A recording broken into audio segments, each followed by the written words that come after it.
بسم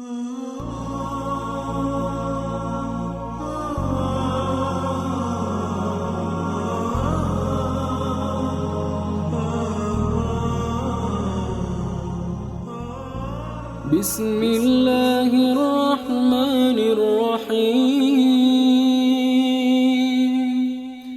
اللهم ارزقني فيه رحمة الأيتام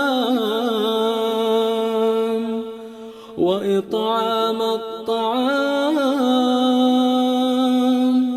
وإفشاء السلام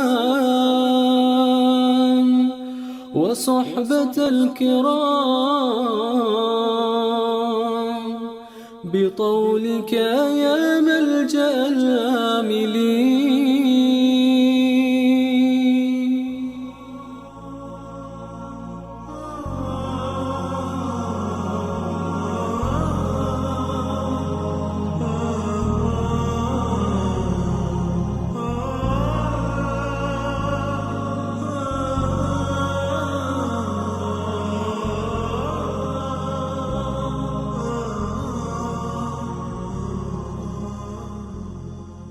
ای خدا در این روز مرا ترحم به یتیمان و اطعام به گرسنگان و آشکار نمودنی سلام بر مسلمانان و همصحبت با نیکان نصیب فرما. ای پناهی آرزومندان عالم،